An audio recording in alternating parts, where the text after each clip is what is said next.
Chemistry. So today lecture we will discuss the external treatment of hard water. So the process is called as ion exchange process, or we can call it as demineralization process. Okay.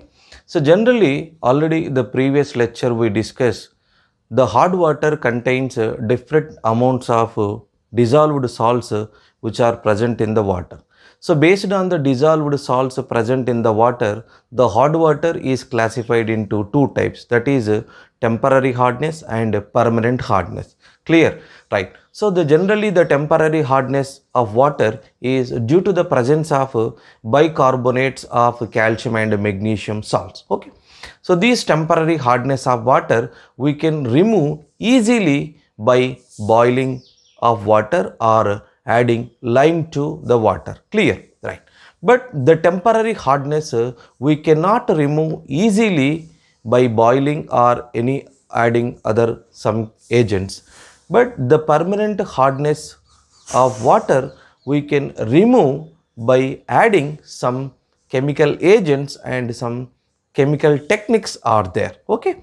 So generally the permanent hardness of water we can remove by some various techniques. These techniques are the first method is lime soda process. Clear? The first technique is lime soda process. The second technique is zeolite process. Zeolite process. The third technique is ion exchange process. Ion exchange process, right? So this is one of the best technique for the removing of all cations and anions which are present in the water. Clear? Right? So the advantage of ion exchange process, we can decrease the hardness of water up to 2 ppm level. So that is the one of the best method or one of the best technique. So to remove all the cations and anions which are present in the water, so that's why we can call it as a demineralization process. Okay, right. So demineralization means nothing but student. So the capable of removing of all the cations which are present in the water is called as a demineralization process, right? So this is ion exchange column. Okay, so we have two columns. One is cation exchange column, another one is anion exchange column. Okay, so this is cation exchange column, so this is anion exchange column, right? So here the important role of this treatment of water, so that is we are using resins. Okay, right? So these resins are insoluble organic cross-linked polymers. These are the insoluble cross-linked organic polymers, right? So these ion exchange resins are responsible for the exchange of ions which are present in the hard water, right? So these ion exchange resins have some functional groups. Okay, so this is a sulfonate form of cation exchanger. Remember, so this is a sulfonate form of cation exchanger, right? So this resin is responsible for the exchange of cations only. Okay, another resin will be there, that is we can call it as anion exchanger. So this resin means in place of SO3 minus H plus we can write that is CH2N plus Me3OH minus. So this is a anion exchange resin, right? In place of acidic function, this is acidic functional group.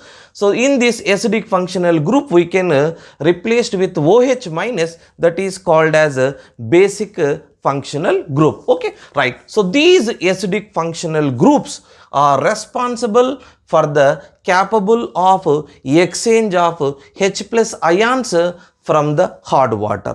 Clear? Exchange of H plus ions from the cations which are present in the water. Clear? So this is the role of cation exchange resins, right? So then here anion exchange resin, right? Only here I would like to change the acidic functional group. In place of acidic functional group, I will write with CH2N plus Me3 Me3OH minus. Clear? So this is hydroxide form of anion exchanger. So this is hydroxide form of anion exchanger. Anion exchanger. Clear? So here we have basic functional group CH2N plus Me3OH minus. Clear, student? Right? So these are the basic functional groups.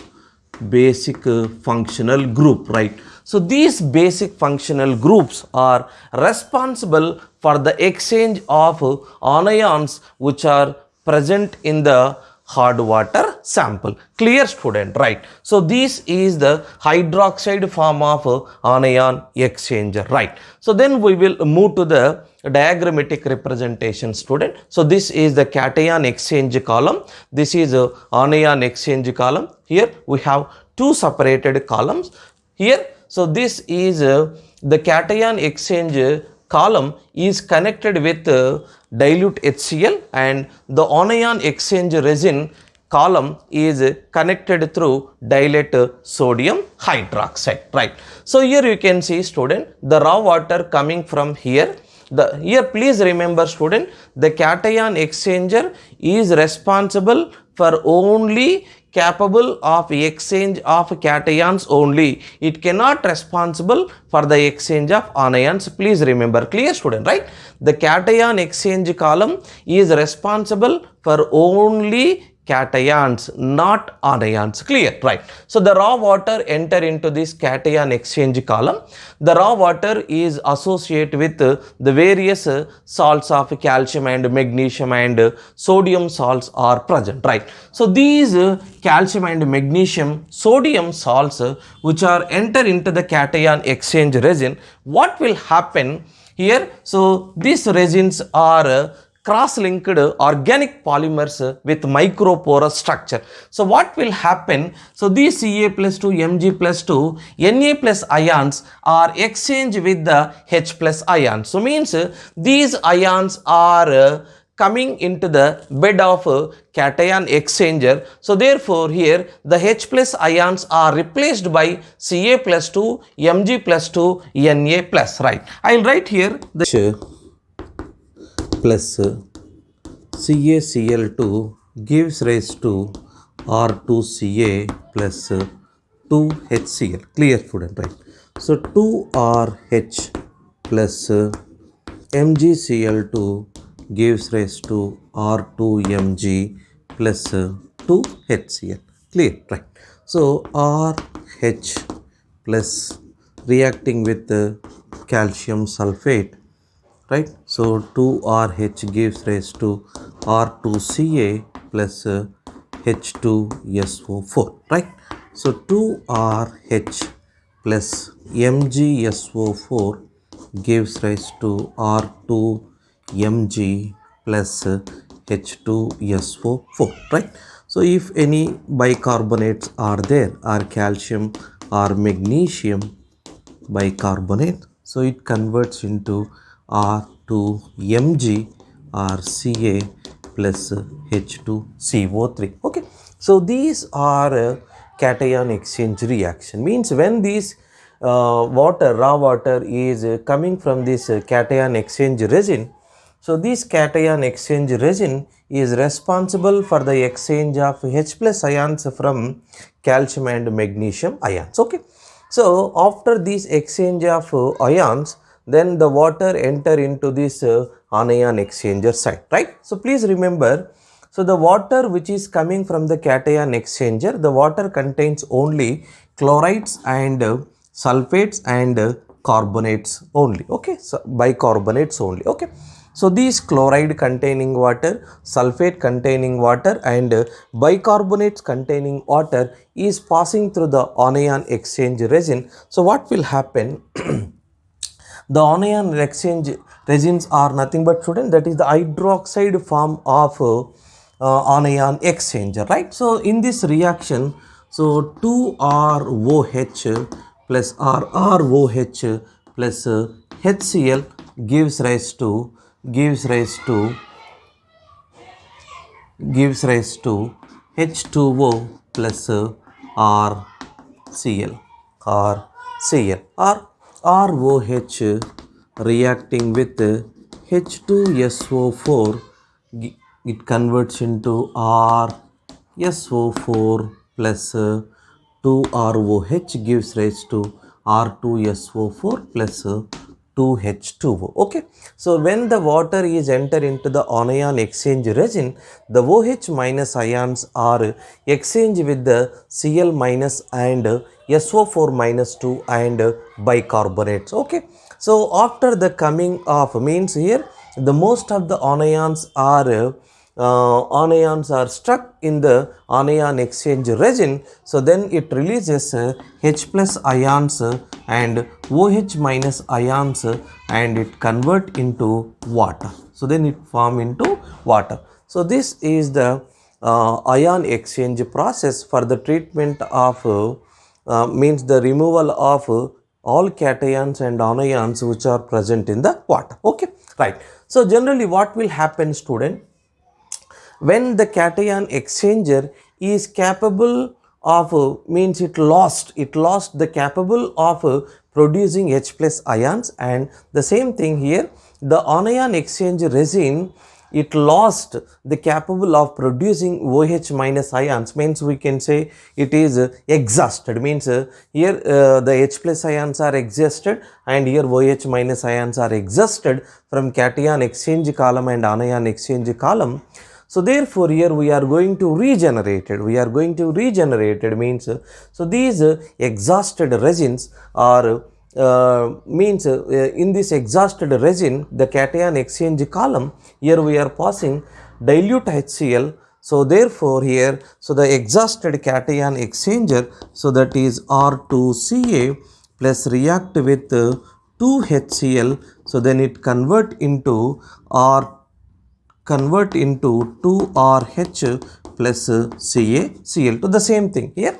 So means here the cations are regenerating. Here the cation exchange resin is regenerating by passing of dilute HCl acid, dilute hydrochloric acid, or you can take dilute sulfuric acid which is available. Okay, right. So here also the anion exchange resin is exhausted, means it lost the capability of producing OH minus ion. So therefore here, so we are passing the sodium hydroxide solution into the anion exchange resin. So what will happen right here? So these anion exchange resin, so that means RCl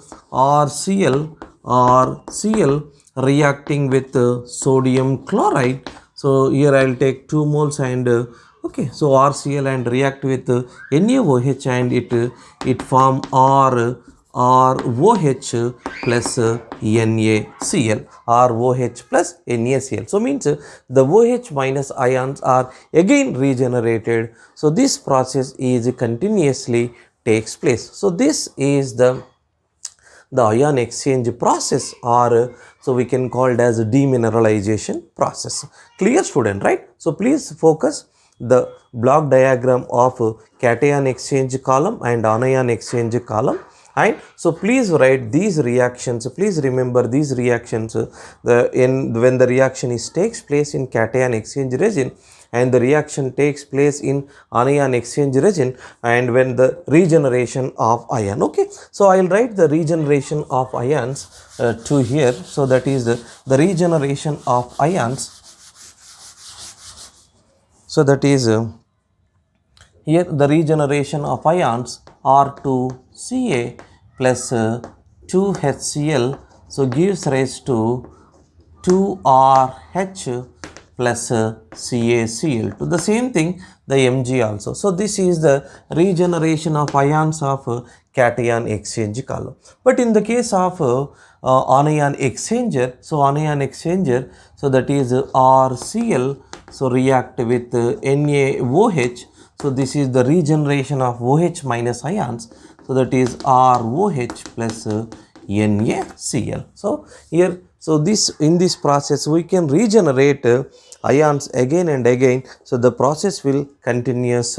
Okay, right. So this is ion exchange process. Okay, and the demerits of ion exchange process. Okay, right. So here in this ion exchange process, the beauty of ion exchange process means if the water is in too acidic or too alkaline in nature, so we can soften the water of high acidic and alkaline water. Okay, so that is the merit of ion exchange process. And the one more advantage of ion exchange process is so we can reduce the hardness up to 2 ppm level. So that is very important. Okay, right. So the process can be used to soften highly acidic and or high alkaline water. So we, if the water is high acidic, so we can soften the process, we can soften, and if the water is high basic in nature or high alkaline nature, so we can soften. So that is the merit of ion exchange process, right? So it produces water very low hardness, means the hardness is 2 ppm, means it is very soft water. Okay, right. So it is very good for treating water for high pressure boilers, means for the steam producing process. So the ion exchange process is very useful for the high pressure boilers. Okay. So these are the demerits of ion exchange process, right? So what are the merits of ion exchange process, sorry, and what are the demerits of ion exchange process, we will discuss, right? So the first thing is the equipment is very expensive, means it is too cost, and whatever the chemicals we are using for this ion exchange process, the chemicals are also so more expensive. So here the equipment is more costly and the chemicals are also more expensive, right? Next, the disadvantage and demerit of ion exchange process, if the water is in turbidity, if the water is contain turbidity, then the producing of the soft water, means the treatment process will be reduced. So therefore here we should maintain the turbidity of water should be less than 10 ppm. Okay, if the water containing turbidity, so you can add any coagulating agent, so then we can remove the turbidity. After that, so we can go for ion exchange process. Okay, if the water containing turbidity, the output process will be reduced. So therefore here we should maintain the turbidity of water should be below 10 ppm. That is the demerit of ion exchange process. Clear, student, right? So these are merits and demerits of ion exchange process. Okay, student, right? Is that clear, student? If you like my video, student, so please subscribe my channel. Okay, right. Thank you.